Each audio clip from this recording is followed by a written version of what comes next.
daily presidential briefing about the actions in Syria. He, at that time, asked the team for additional information and updates. The interagency team spent the day developing an initial range of options for the president.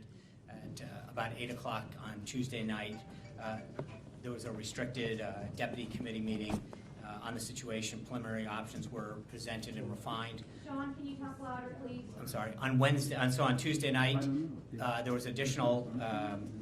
There was a deputies meeting at the White House where options were presented and refined. An interagency guidance was developed. Wednesday morning, a restricted principals meeting was conducted where interagency options and gave further guidance to refine. Around 3 o'clock on Wednesday, a national security meeting was convened where the president was briefed on options. He reviewed the options in detail, asked a series of questions to his team, requested further information, and the decision to reconvene on Thursday was made. At about 1:30 on Thursday, en route to Florida, the president convened the national security team. There was aboard Air Force One and others via secure video conference on Air Force One. Later that day, at approximately 4 o'clock, the president, the Secretary of State, the Secretary of Defense, National Security Advisor, and other members of the national security team met in a secure room down here where they were piped in with the rest of the team via secure video teleconference. The president gave the okay to move ahead. At approximately 7:40, 59 Tomahawk missiles were launched from Navy destroyers in the Eastern Mediterranean. What's that? 1940 Eastern. From Navy destroyers in the Eastern Mediterranean. All 59 hit their target. At 8:30, notification of foreign leaders and congressional leadership began. The vice president called several congressional leaders and began calling some foreign leaders. The Secretary of State, the Secretary of Defense, National Security Advisor, and others were also involved in making some of those phone calls to both heads of government, defense ministers, and congressional leaders. Around 8:30, 8:40, first impacts began on the ground. The president informed President Xi that strikes were occurring as their dinner concluded. All along, the national security team continued to monitor the event and the situations. After dinner, the president went back down to the secure room where he was briefed by the Secretary of State, the Secretary of Defense, the Chairman of the Joint Chiefs, and others were present via a secure video teleconference. In the Situation Room, the Secretary of Defense was on a secure line, video teleconference, as well as the Chairman of the Joint Chiefs. Several of the members were convened in the Situation Room in Washington, D.C. The president was updated on the effectiveness, was informed that battle damage assessment would take a few hours, but that initial results were extremely positive. He asked about reaction from the world community as well as congressional leaders and was informed that there was fairly unanimous praise for the decision and the action that the president took. So that's pretty much the tick-tock. Pentagon and the National Security Team continue to provide the president with updates this morning, and as soon as his visit with President Xi, I expect a further update to the president. Hallie. Sean, can you talk a little bit about the next steps here in Syria? Was this a one-off? Does this change the administration's policies moving forward? What happens from here? Yeah, I'm not going to get in. I think when you've heard the president talk, he spoke extensively in his Rose Garden the other day with King Abdullah there, that he's not going to telegraph his next move, but I think that this action was very decisive, justified, and proportional to the actions that he felt needed to take, and I think it sent a very strong signal, not just to Syria, but throughout the world. Let me ask you a follow-up question, though. How does this fit with his America First foreign policy? Is that still his stated position? Absolutely. I think that his actions were very clear under Article 2 in our nation's national security.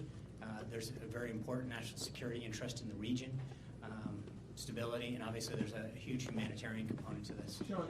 When McMaster was briefing last night, he said that the president had been presented with 3 options. Mm-hmm. Can you be a little more specific about what the 3 options were? I can't. Can you talk about the process that the president went through when he got the 3 options, who he consulted with, and then what his recommendation or request to the team was in terms of narrowing them down? Yeah, again, I'm not going to get into specifics. There's obviously both in terms of what could have been done, but obviously that would telegraph potential future action that I don't want to get into, and a lot of that remains classified. I will say, however, that as I mentioned, both Secretary of Defense Mattis, the Chairman of the Joint Chiefs of Staff, Director McMaster, and the rest of the National Security Team, the Vice President, and others were consulted, and that occurred over, starting at Tuesday at 10:30 when the President was made aware of this. He continued to ask questions and ask for options. So this was a very evolving process in which the President was given updates, asked additional questions, given additional options, refined those options until an ultimate decision was made yesterday. Margaret? Sean, can you just clarify? I think you said that the President informed Xi after the strikes had concluded. Is that accurate? The exact timeline, the President, as you know, yesterday was having dinner. I think after the dinner concluded, I believe that the impact had been made. I'd have to check the exact timeline, but the impact occurred at around 8:30 last night, Eastern Time. The President informed President Xi as dinner concluded, and he was on his way back to his temporary quarters. So where the exact timeline is, I don't know, but my understanding is that everything had made impact by the time he was informed. He informed President Xi. Can you put that in context? Because clearly, the President has said that North Korea is of deep concern to That's him. right. This is a military action that he has taken unilaterally. As he explained this to Xi Jinping, was it put in that context? Was there any broader message that, like, look, if you don't help us crack down on North Korea, we are willing to go ahead with similar action? Yeah, I'm going to let, there'll be a readout later today about all of the areas and issues that were discussed, and I think we'll try to get some individuals down to talk about specifics on the topics they were talking. I believe that what the President stated last night was just simply that action had been taken, what he was doing, what had happened, and that he was going to be briefed. I don't think there was any immediate nexus, but I was not present for that conversation.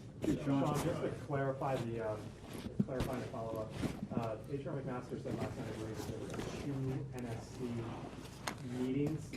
I believe you described more meetings than that. How many meetings was the President personally involved in throughout this process?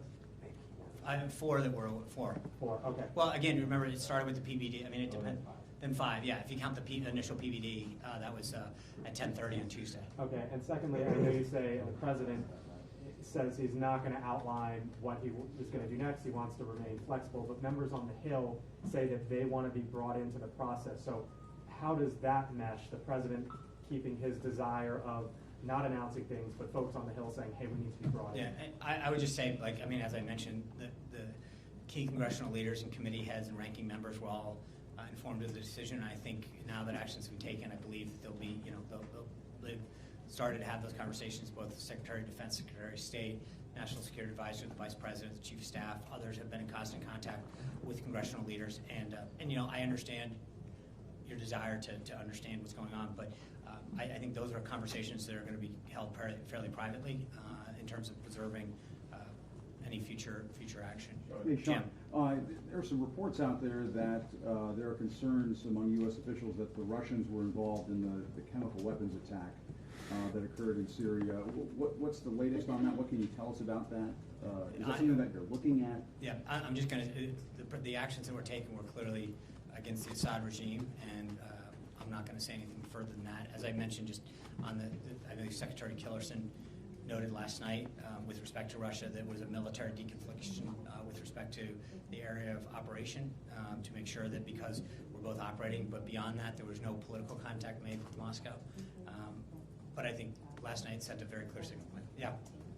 Sean, you talked about this as an evolution over these last 72 hours. Mm-hmm. Could you give a little bit of insight into the President's thinking and how that evolved? We saw publicly in the statements that he made where he sort of seemed to become more taken aback by the imagery and what have you by the time he gave that press conference with the King of Jordan. But can you talk to us privately about what his reaction was at the beginning and then how that evolved and how he got from point A to point B ultimately to launch the strike? Well, only to say, number one, I think the President's comments that he made in the Rose Garden with the King Abdullah pretty much speak for themselves with respect to the disgust that he had for the imagery that he was seeing and the assessments that his team was providing with respect to the innocent lives, especially the children and babies that have been killed. Obviously, chemicals have been used by Assad in the past, but in his first 70 days, the president was very taken by this. But also, I think this was, as you mentioned correctly, this was a 72-hour evolution of receiving updates and options and refinement through additional questions that the president made to come to a final decision. But this is once he was presented with these at 10:30 on Tuesday, he began to ask a series of questions, began to get additional updates and assessment as far as what happened, why it happened, and then obviously options that were available to act. I guess the question, just to follow up, because the question is, was there a sense of maybe skepticism at the beginning where he said, look, are you sure that, like, you have No, the right I spoke with him. I had an What opportunity do to see him initially right after that PBD, and he was very moved and found the event extremely tragic. So I think from the get-go, it was very, very disturbing and tragic and moving to him. And so you had a sense that he was there in terms of military strikes? no, I wouldn't say, no, again, yeah, I wouldn't, just before we get too far, the answer is that he had a very deliberative process of asking his national security team to develop options, and as you may know, I mean, those options usually start with 0 and go all the way to 100, and so there was a level of assessment, further probing and questions that the president had, and then ultimately after days of refinement, a decision was made. But I wouldn't want to suggest that there was any sense of immediate decision. That's why it evolved over time and took the length of time that he did. It was through a series of updates, questions, and further information. How did he see the Sean, images, John? I'm So sorry? how did he see, what did he see in that PVD? Did he see printed out images? Did he see video? Obviously, I can't go into what he sees in a PVD. Well, So. but how did he take in some of the images, even outside? Obviously, there's beyond the information that he gets in his PVD. There were very clear images that were available online in newspapers and on television that everyone in the world could see. Was he seeing those too? I'm sorry? He was seeing those too in the public images that were out Oh, there? absolutely. Sean, Thanks, Sean. As part of this 72-hour evolution, does the president now believe Assad needs to leave power? Is that part of it? I think that the president's actions were very decisive last night, and I think are very clear about what he thinks needs to get done. I think first and foremost, the president believes that the Syrian government, the Assad regime, should, at the minimum, agree to abide by the agreements that they made not to use chemical weapons. I think that should be a minimum standard throughout the world. So I think that's where we start. I think a very, very clear message was sent last night, one that was backed up and echoed by not only our own leaders here in this country, but throughout the world. Sean, the president during the campaign warned that action against the Assad regime could result or devolve into World War III. He talked about the risks of drawing in Russia and Iran into a broader conflict. Is the president at all concerned about that happening, or the fact that as U.S. planes fly over the Syrian skies that they could run into interference from either Russian or Syrian defense systems? I think if you've seen the response from the world community, including some of the countries that you've mentioned, I think that they understand that the U.S. Acted appropriately, and in most cases, there is widespread praise from around the globe for the president's actions. But is that not something that he's concerned about anymore? I think the president, as I said, the team last night, Secretary of Defense Mattis, Secretary of State Tillerson, the Vice President, the Chief of Staff, National Security Advisor, was on the phone, not just with members of Congress, but with foreign heads of government as well as defense ministers, and almost universally were praised for the president's decisive action. Sean, also, to follow on that, Sean, also on the campaign trail, the president expressed a desire to work with Russia to defeat ISIS, but this clearly puts a setback on that. I don't know that I agree with that. I think that there can be a shared commitment to defeat ISIS and also agree that you can't gas your own people. I don't think that there's a mutual level of human decency that I think we can expect out of everybody, and I don't think that goes hand in hand with also augmenting that with our national security interests. Sean, can you give us a sense of who, what foreign ministers and defense ministers were spoken to last night? And does the president have anybody on his schedule today, world leaders that he's going to talk to? As I said, the president's been continuing in meetings with President Xi. I'll see on both of those whether or not. Also, one more thing. Yeah. The Russian Foreign Ministry statement this morning called this a clear act of aggression. It suggested that the United States had been planning this strike even before the chemical attack. Can you respond specifically? I think I just gave you a very clear tick-tock of what the president's notification and how he derives at the action he did. That pretty much speaks for itself. And I'm sorry, the other. Just that this was a clear act of aggression. Yeah, I think this was a clear response on humanitarian purposes that has been widely praised throughout the globe. Yes, sir. Hey, Sean, are there any specific outcomes from President Xi and President Trump? Yeah, as I mentioned at the outset, we'll have a readout of that visit. I just wanted to give you guys a quick update. We'll have further information throughout the day. Stay in touch with us. I want to get back. Obviously, our focus is continuing to have a phenomenal, great, I'm sorry, Politico.